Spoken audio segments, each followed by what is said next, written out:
Okay, next we have dielectric and Gauss law. So far we have discussed Gauss law when no dielectric is present. Now let us apply this Gauss law to parallel plate capacitor which is filled with a dielectric material. A dielectric slip is placed between the plates. Like before we discuss, then let's suppose we have a parallel plate capacitor. Suppose I am counting the numbers. So we have how many? 1, 2, 3, 4, 5, 6, 7, 8 positive charges appear on this plate and 8 negative charges are appear on this plate. 1, 2, 3, 4, 5, 6, 7, 8. Now to calculate the electric field, we draw a Gaussian surface. This is the Gaussian surface. The direction of electric field is this one. This is the electric field. E0 is the electric field when there is no dielectric slip is introduced in this space. Now for this case, the Gauss law is closed integral the flux through any closed surface E dot dA is equal to the total charge enclosed by the closed surface over epsilon naught. If I simplify, we get E naught A, which is equal to Q over epsilon naught, or E naught is equal to Q over A into epsilon naught. This is equation number 1. Now suppose that we insert a dielectric slip between these plates. So we have the same plates.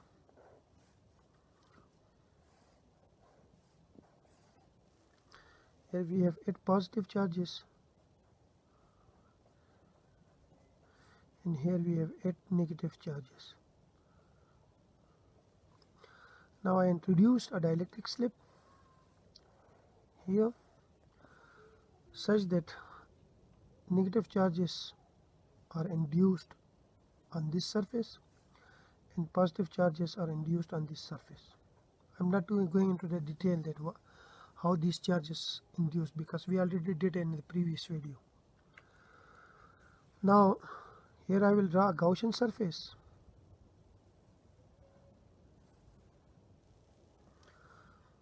The electric field due to the charges, these are the free charges and these are the bound charges, because these charges are not movable while these charges are movable.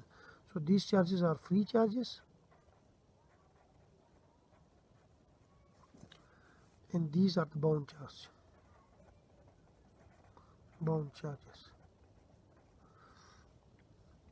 Now the electric field due to these free charges, its direction on this Gaussian surface is this one. This is E naught. While the electric field due to these bound charges is given by this. This is E prime. Now the net charge, here this is plus Q and here this is minus Q prime. This is minus Q prime. This is plus Q and this is minus Q prime. Now the net charge on this in this Gaussian surface, here there are how many positive charges? 8 positive.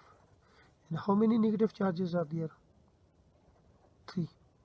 So the net charge is, because this negative positive cancel, this negative positive cancel, this negative positive cancel, this negative positive cancel, this negative positive cancel. So out of 8 and 3, not 3, sorry, 5. So 5 charges cancel each other. So we have net 3 charges. So the net charge Qn is equal to this charge Q minus Q prime. Q prime is the bound charge and Q is the free charge. So if I subtract 8 minus 5, we get 3. The net charge is 3 now. So in this case, the Gauss law will be E dot dA is equal to Q net divided by epsilon naught. I'll bring epsilon naught to this side, so we have E into dA, which is equal to Q net, and the net charge is now on this Gaussian surface is E dA, which is Q minus Q prime. If I simplify this integral, we get epsilon naught E into A, which is Q minus Q prime. E is equal to Q over epsilon naught A minus Q prime over epsilon naught A. This is, let's say, equation number 2. Now, we know that the dielectric reduces the electric field by a factor E. So E is equal to E naught over Ke. Without dielectric field, the electric field is E naught. Without the dielectric, once we introduce the dielectric, the net field is E. So the original electric field is reduced by this factor. Now using 1 and 3, this is 3. Using equation 1 and 3, we have E is equal to Q over Ke epsilon naught into A. This is, let's say, 4. Now, comparing equation 2 and 4. Comparing equation 2 and 4.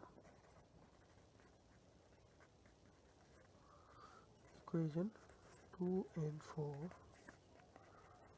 We have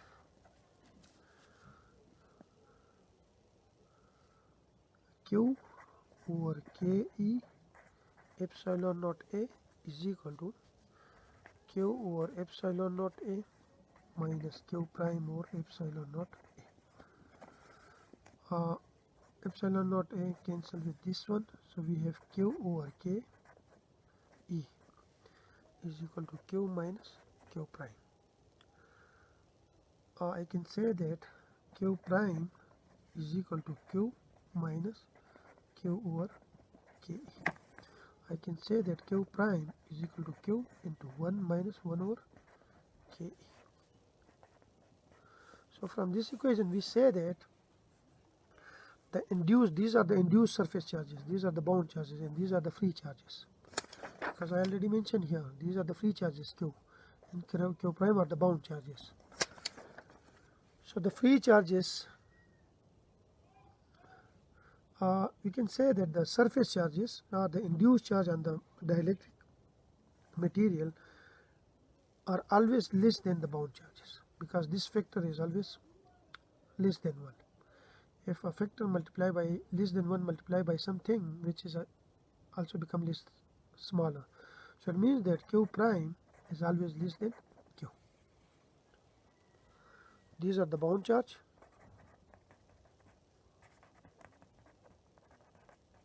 and these are the free charge. Free charge on the plates of capacitor, and bound charge on the dielectric material.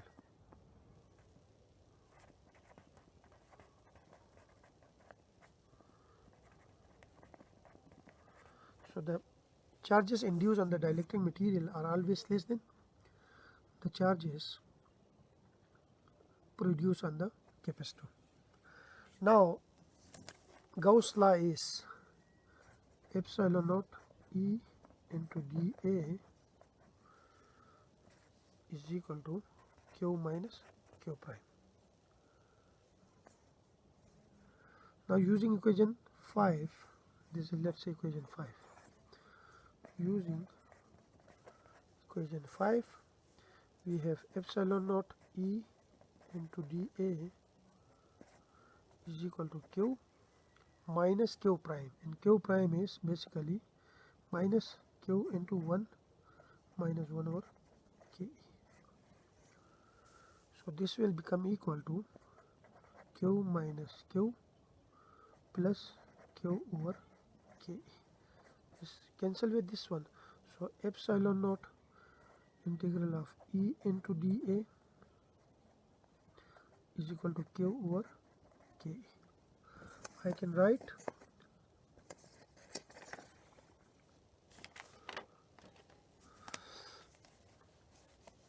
epsilon naught. I'll bring this K to this side. So we have integral Ke into E dot dA is equal to Q. This is equation number 6. Now this is an important relation.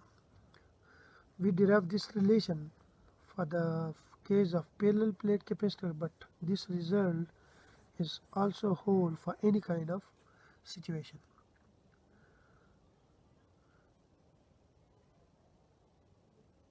And this is the form of Gauss's law when there is a dielectric material.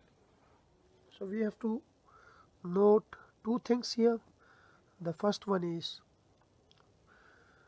the flux integral. Now deal with the flux integral.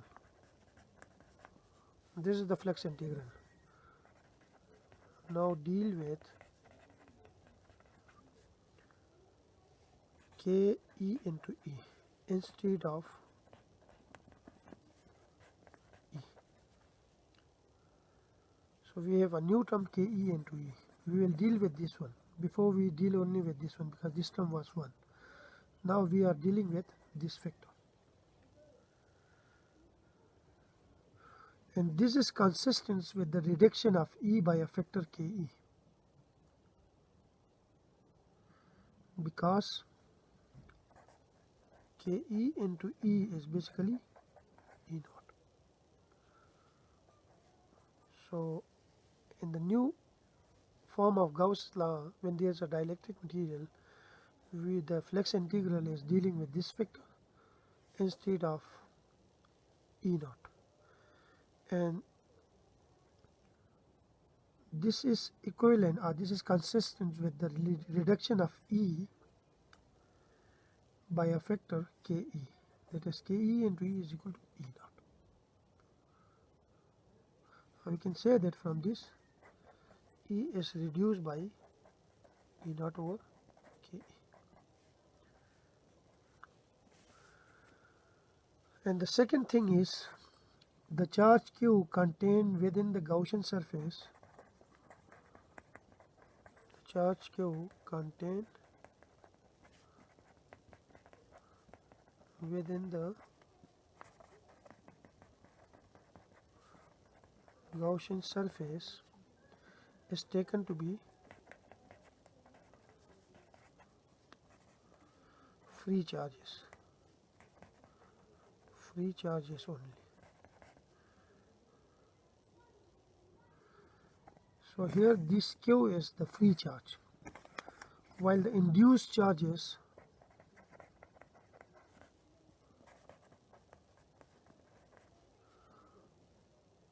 are deliberately